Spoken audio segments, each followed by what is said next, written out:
কলকাছিয়াৰ বালিকুৰিত অখিল গগৈ নিৰ্বাচনী প্ৰচাৰ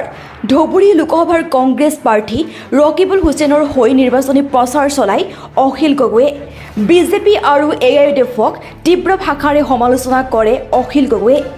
২ নং ধুবুৰী লোকসভাৰ কংগ্ৰেছ প্ৰাৰ্থী ৰকিবুল হুছেইনৰ হৈ নিৰ্বাচনী প্ৰচাৰ চলাবলৈ আহি ভাষণত অখিল গগৈয়ে কয়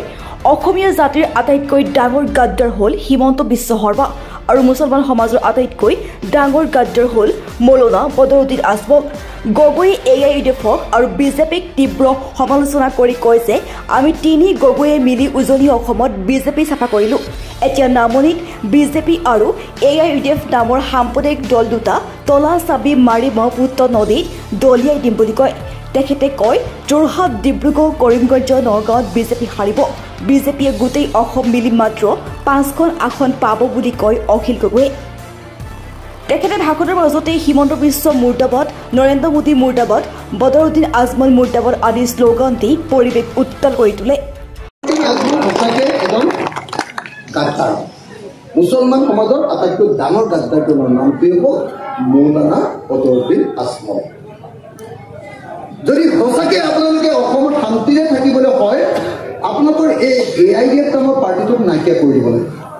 আমাৰ পাৰ্টি নহয় ৰকিবুল হুছেইন বৰং ৰকিবুল হুছেইন যেতিয়া মন্ত্ৰী আছিলে মইহে ৰকিবুল হুছেইনৰ বিৰুদ্ধে আন্দোলন কৰিছোঁ লোকডাক কৰিবলৈ একো নাই মই তেল মাৰিবলৈ ৰকিবুল হুছেইনক একো নাই এইবাৰ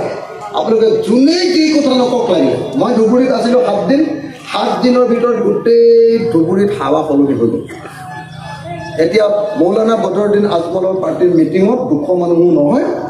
আৰু আমি ধুবুৰীত এতিয়া মিটিং দিলে 10,000 20,000 মানুহ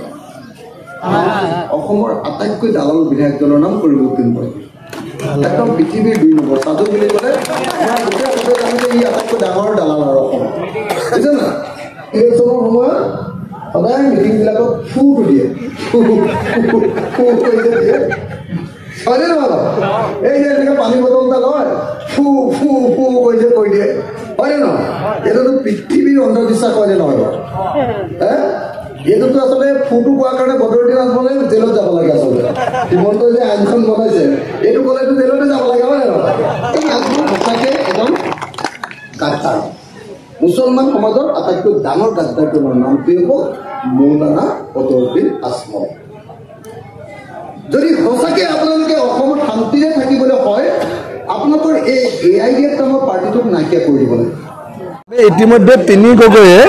উজনি অসমত বিজেপিক চাফা কৰিয়ে দিলোঁ আমি তিনি গগৈ লগ লাগি যোৰহাটত বিজেপিক হৰুৱালোঁ ডিব্ৰুগড়ত বিজেপিক হৰুৱালোঁ এই দুটা ঠাইত বিজেপিক হৰুৱালোঁ তাৰপাছত আহি নগাঁৱত বিজেপিক হৰুৱালোঁ আকৌ কৰিমগঞ্জতো বিজেপিক হৰুৱালোঁ আৰু এতিয়া ধুবুৰীতো বিজেপিক হৰুৱাবলৈ সিদ্ধান্ত লৈছোঁ কাইলৈৰ পৰা মই গুৱাহাটীলৈ যাম গুৱাহাটীত কেম্পেইন কৰিবলৈ গতিকে গুৱাহাটীতো আমি বিজেপিক হৰুৱাবৰ কাৰণে চেষ্টা কৰিম বিজেপিয়ে যেটো কথা কৈ আছিল যে 14খন আসনৰ ভিতৰত 14খনে পাব হিমন্ত বিশ্ব শৰ্মাই কৈ আছিল না নাই আপোনালোকে একদম খাটাং থাকক 14খন আসনৰ ভিতৰত বিজেপিয়ে হয়তো 5খনতকৈ বেছি নাপাব পৰিস্থিতি এতিয়া এনেকুৱা পৰ্যায়লৈ গৈছে যে বিজেপিয়ে অসমত 5খনতকৈ অধিক আসন পোৱাটো হয়তো সম্ভৱপৰ নহ'ব মানুহ পুৰা জাগৰিত হৈছে সংখ্যাগুৰু সংখ্যালঘু খিলঞ্জীয়া নন খিলঞ্জীয়া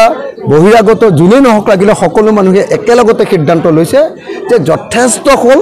বিজেপিয়ে যথেষ্ট উৎপাত কৰিলে বিজেপিক আৰু সহ্য কৰিব নোৱাৰি বিজেপিক আমি বিদায় দিব লাগে গতিকে 2024 চনত বিজেপি চাফা হৈ যাব আমি তিনি গগৈ একলগ হৈছোঁ আৰু 2026 চনত আমি তিনি গগৈ লগ হৈ আৰু লগতে বাকী সকলো আছে তিনি গগৈটো এটা প্ৰতীক মই সেইকাৰণে আপোনালোকে তিনি গগৈ বুলি কোৱাৰ কাৰণে কৈছোঁ তিনি গগৈটো আমি লগ হৈ কি কৰিম যে আমি 2026 চনত হিমন্ত বিশ্ব শৰ্মাৰ চকীখন আমি ব্ৰহ্মপুত্ৰত দলিয়াই দিম বিজেপিক আৰু লগতে ব্ৰহ্মপুত্ৰত যেতিয়া হিমন্ত বিশ্ব শৰ্মাৰ চকীখন দলিয়াই দিম তাৰ লগতে তলা চাবিৰে মানে আমি বদৰুদ্দিন আজমল ডাঙৰীয়াৰ চকীখনো গাঁঠি দিম গাঁঠি দি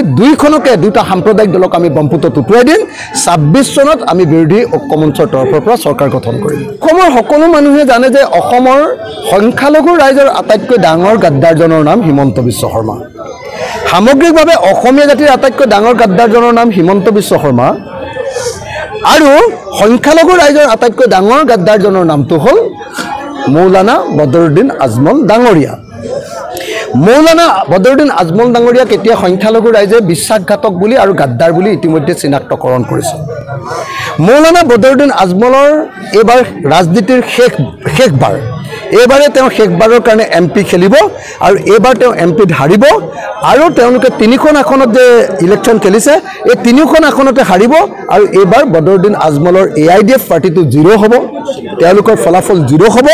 আৰু 2026 চনত তেওঁলোকৰ সকলো বিধায়ক পৰাজিত হ'ব আৰু 2026 চনৰ পাছত বদৰুদ্দিন আজমলৰ বজাৰখনত দোকানখনত একদম তলা ওলমি যাব। মানে ছয় গগৈ হ'ল আত্মসমৰ্পণকাৰী। ছয় গগৈৰ নাম পৃথিৱীৰ কোনো মানুহে নাজানে। যি তেওঁ যে ছয় গগৈ বুলি কৈ আছে তেওঁ, আৰু 3 গগৈটো হ'ল এটা প্ৰতীক, যিটো প্ৰতীক হ'ল অসমত সাম্প্ৰদায়িকতা নাইকিয়া কৰাৰ প্ৰতীক, অসমত মূল্যবৃদ্ধিৰ বিৰুদ্ধে সংগ্ৰাম কৰাৰ প্ৰতীক, অসমত ফেচিবাদী গুণ্ডাগিৰি বিজেপি চৰকাৰৰ গুণ্ডাগিৰি নাইকিয়া কৰিবৰ কাৰণে জনগণৰ একতাৰ প্ৰতীকটো হ'ল 3 গগৈ। একদম বিধানসভাত কৈছে বিজেপিয়ে যে কোনো মিয়া মানুহক কোনো মুছলমান মানুহক বিজেপি দলে যেতিয়ালৈকে শাসনত থাকিব তেতিয়ালৈকে কোনো মাটিৰ অধিকাৰ নিদিয়ে, মাটিৰ পট্টা নিদিয়ে। গতিকে যি সময়ত হিমন্ত বিশ্ব শৰ্মাই কয় যে ধুবুৰী, বৰপেটা আৰু গোৱালপাৰাত তেওঁ কেৱল অসমীয়া মানুহ নেদেখি কেৱল বাংলাদেশী দেখা পায়, তাৰমানে গোটেই ধুবুৰী, বৰপেটা আৰু গোৱালপাৰাত কেৱল বিদেশী লোকে বসবাস কৰে। আৰু তেওঁ নিজে কৈছে, বিধানসভাত কৈছে, আপোনালোকে সকলোৱে শুনিছে যে কোনো বিদেশীকে কেতিয়াও মাটিৰ অধিকাৰ দিয়া নহ'ব। গতিকে যদি কোনোবা হিমন্ত বিশ্ব শৰ্মাৰ দিনত অসমৰ মুছলমান মানুহে, অসমৰ সংখ্যালঘু মানুহে মাটিৰ অধিকাৰ পাম বুলি ভাবিছে তেতিয়াহ'লে সেইটো কি বুলি ক'ম, সেইটো মানে আপোনাৰ পৰ্বতত কাছ কণী বিচৰা বুলি কয় যে, পৰ্বতত কাছ থাকে জানো? পৰ্বতততো কাছ নাথাকে। পৰ্বতত কাছ কণী বিচৰা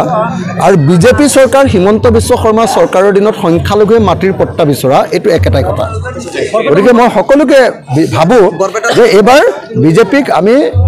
পৰাভূত কৰিব লাগে আৰু বিজেপিক হৰুৱাই এইবাৰ আমি ভাৰতবৰ্ষত এখন গণতান্ত্ৰিক চৰকাৰ গঠন কৰিব। মহিবুল ইছলামৰ ৰিপৰ্ট, এনি লাইভ।